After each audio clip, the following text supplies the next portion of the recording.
오늘의 10분 말씀. 누가복음 22장 54절에서 71절 말씀입니다. 앞선 본문에서 예수님은 감람산 겟세마네 동산에서 붙잡히셨습니다. 하지만 그 모든 일들은 예수님께서 이미 알고 계셨고 주도하신 과정이었습니다. 제자들에게는 깨어 기도하라고 당부하셨습니다. 그 배경 속에서 오늘 본문은 예수님께서 재판을 받으시는 장면을 전해주고 있습니다. 특별히 누가복음은 이 재판의 과정 가운데 베드로에게 초점을 맞춥니다. 그는 제자들의 대표였고 결국 우리들의 모습을 대변하는 인물입니다. 우리가 잘 아는 것처럼 베드로는 예수님의 말씀대로 3번 예수님을 부인하게 됩니다. 그리고 3번째 부인의 순간 닭이 울고 예수님께서는 멀리서 그를 바라보셨습니다. 그 시선이 베드로를 향했고 베드로는 결국 통곡하게 됩니다. 그는 일부러 예수님을 배신하려 한 것이 아니었습니다. 예수님을 나름대로 지키기 위해 칼도 가지고 다녔고 다른 제자들과 달리 멀찍이서나마 예수님을 끝까지 따라갔습니다. 그러나 그의 마음과 행동은 결국 엇갈리게 되고 그 결과는 부인이었습니다. 본인의 연약함이 온전히 드러난 순간이었습니다. 사실 우리도 그런 순간을 맞이할 때가 있습니다. 예수님을 위해 무언가 해야 한다는 마음은 중요하지만 마르다처럼 섬겨야 한다라는 자세만으로는 부족합니다. 먼저는 예수님이 주시고자 하는 것을 먼저 받아야 합니다. 베드로는 그제야 그런 자세를 깨닫게 됩니다. 닭이 울던 그 순간 예수님의 시선이 마주친 그 짧은 눈빛은 말없는 음성이었을 것입니다. 그는 예수님의 십자가 죽음 사건 이후에도 그 시선을 마음속에 되새겼을 것입니다. 우리의 삶에도 그런 시선의 순간이 반드시 필요합니다. 나의 연약함이 드러나고 힘이 빠지는 그때야 비로소 우리는 예수님 앞에서 나의 열정과 욕망 그리고 내가 주인 되려는 그 마음을 내려놓게 됩니다. 절망의 순간에 오히려 희망이 들어설 수 있습니다. 오늘 베드로의 모습은 바로 우리들의 모습입니다. 예수님의 시선을 통해 절망에서 희망으로 나아가길 바랍니다. 오늘 이 말씀이 저와 여러분 모두에게 그러한 전환의 은혜가 되기를 소망합니다. 오늘 본문은 3가지 장면으로 나눠볼 수 있습니다. 첫째는 통곡, 둘째는 희롱, 셋째는 재판입니다. 첫 번째는 베드로의 통곡입니다. 54절부터 62절입니다.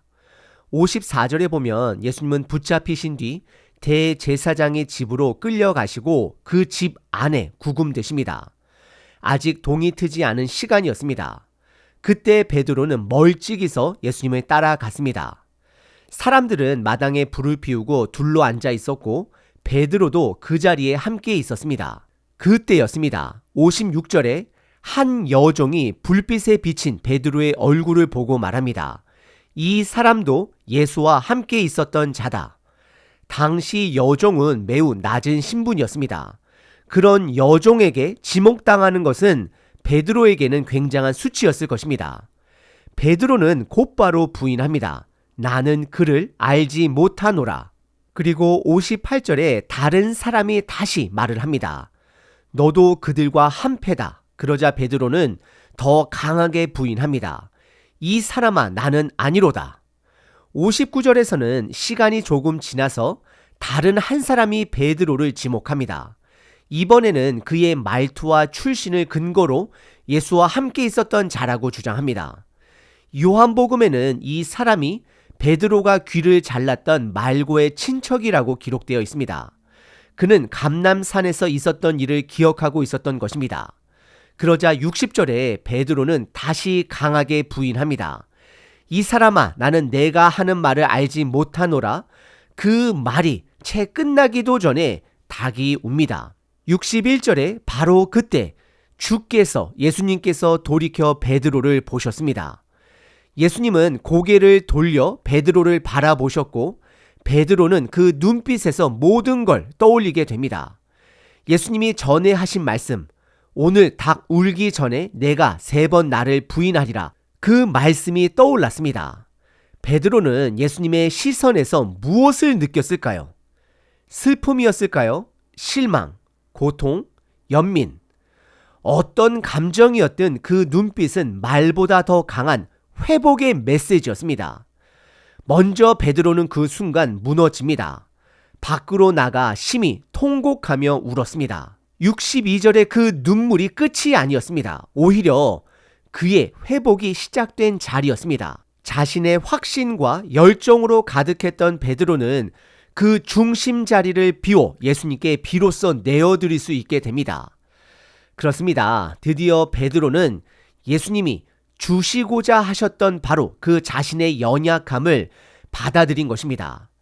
사실 예수님은 이 모든 걸 알고 계셨습니다.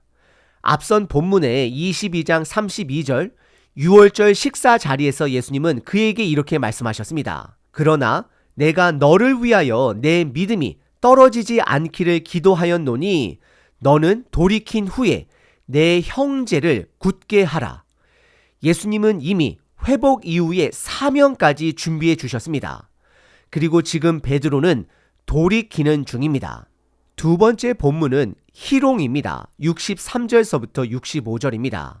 63절에 예수님은 붙잡힌 채로 지키는 자들에게 희롱과 폭행을 당하십니다. 64절에서는 그들이 예수님의 눈을 가리고 때린 후 너가 선지자라면 너를 친 자가 누구인지 맞춰보라고 조롱합니다.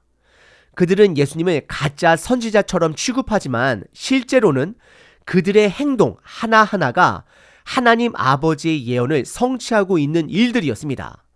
예수님은 그 모든 고난을 묵묵히 받아들이고 계셨습니다. 그리고 65절에는 그 외에도 많은 말로 예수님을 욕합니다.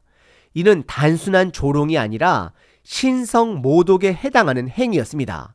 왜냐하면 예수님은 하나님의 아들이 되시기 때문입니다. 세 번째 본문은 재판입니다. 66절부터 71절입니다.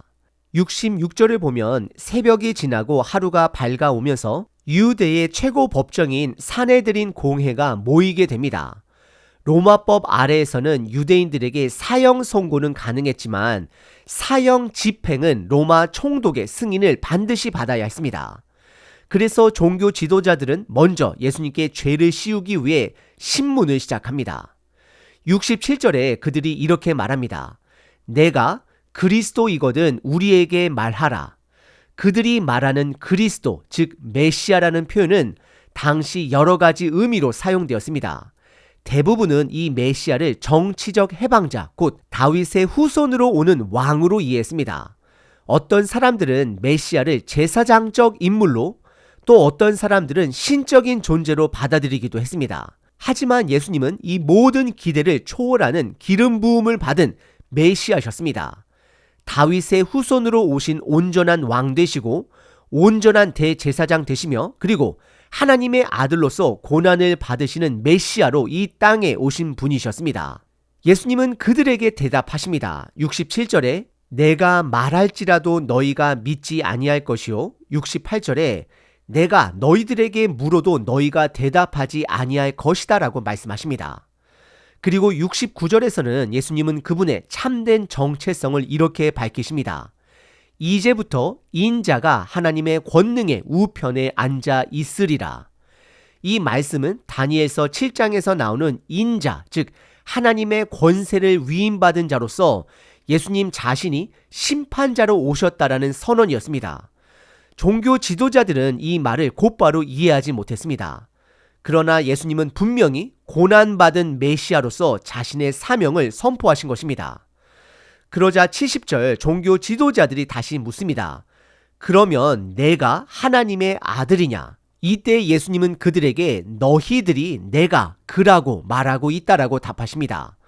원어적 표현으로는 I am he, 즉 내가 그다라는 선언입니다.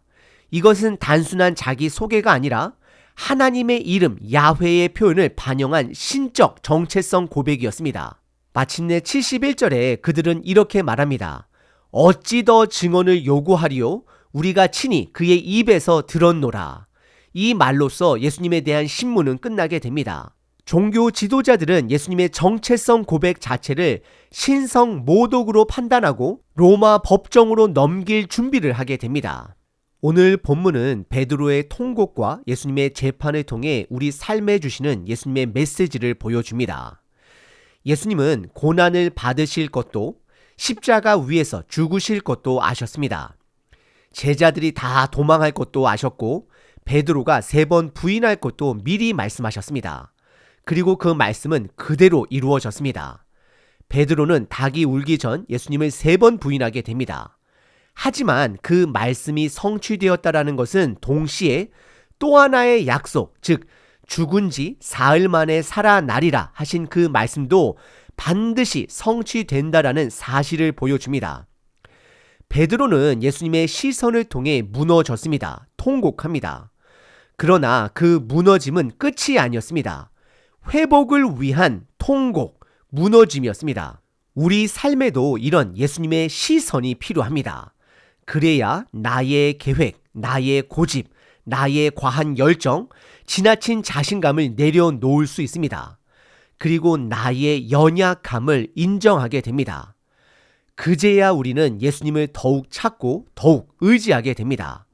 내가 주인 되려던 자리가 무너져야 비로소 우리는 회복하고 성장할 수 있습니다. 다시 말씀드립니다. 내가 주인 되려던 자리가 무너져야 비로소 우리는 회복하고 성장할 수 있습니다. 예수님은 이미 유월절 저녁 식사 자리에서 베드로에게 이렇게 말씀하셨습니다. 그러나 내가 너를 위하여 내 믿음이 떨어지지 않기를 기도하였노니 너는 돌이킨 후에 내 형제를 굳게 하라. 베드로는 이 말씀을 기억했을 것입니다. 그리고 그 기억은 그를 다시 세우는 힘이 되었을 것입니다. 오늘 우리도 그렇습니다. 회복은 내가 예수님께로 다시 돌이키는 데서 시작됩니다. 회복은 예수님이 주시고자 하는 것을 내가 받는 데서 시작됩니다. 예수님은 베드로에게 잊을 수 없는 시선을 주셨습니다. 그 시선은 책망이 아니라 다시 시작하자는 시선이었습니다. 지금도 예수님은 저와 여러분들을 바라보고 계십니다. 우리가 그 시선을 다시 볼 수만 있다면 우리는 회복할 수 있고 다시 시작할 수 있습니다. 그리고 그 시선은 말씀을 기억하게 합니다. 내가 하나님의 말씀을 기억할 때 비로소 내가 다시 일어설 수 있습니다. 성장이 시작됩니다. 오늘 하루 우리의 실패 속에서도 여전히 우리를 바라보시는 예수님의 시선을 붙잡고 그 말씀을 의지하여 다시 일어나시는 하루가 되시길 바랍니다.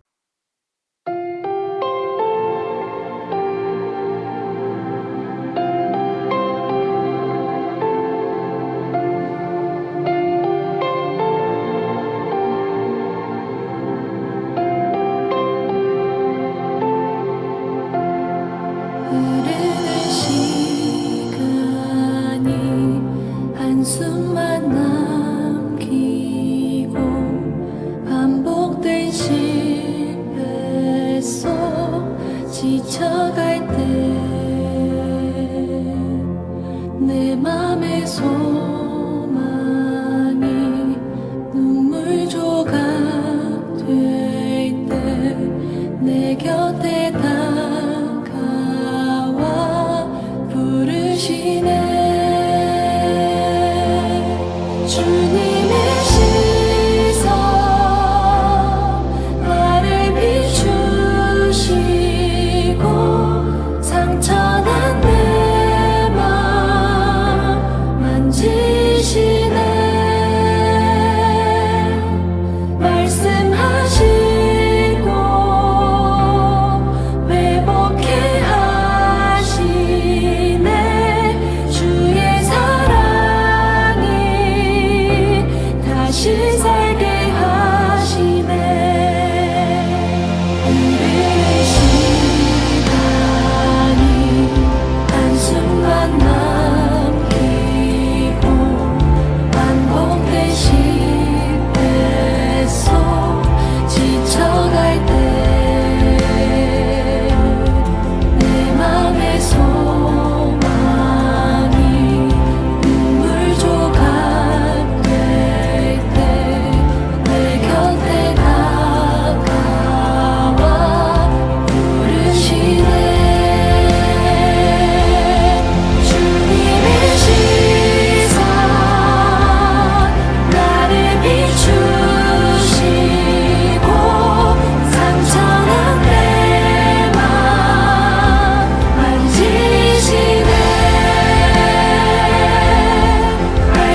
만지시네 말씀하시고 회복해 하시네 주의 사랑이 다시 살게 하시네